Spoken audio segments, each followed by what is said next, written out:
Iran's President Mahmoud Ahmadinejad used his moment in the global spotlight at the UN General Assembly recently to defend Iran's nuclear program.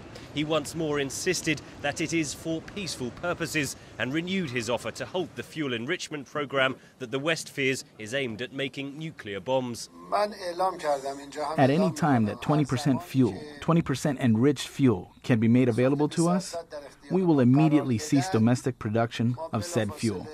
We want no guarantees other than the fuel itself, the actual delivery of the fuel. Tehran's refusal to stop its nuclear activities has provoked 4 rounds of UN sanctions and tighter US and European Union restrictions. Britain has been at the forefront of such diplomatic moves.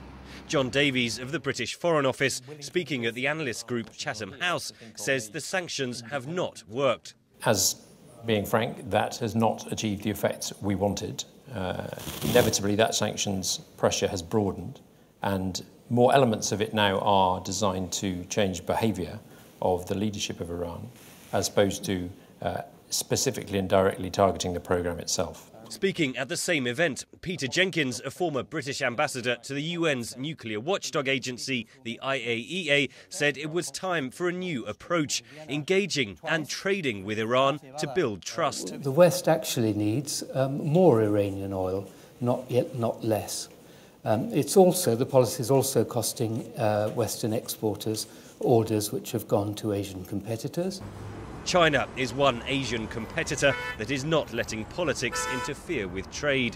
Iran claims trade with China will hit $45 billion this year, up 50% from the year before.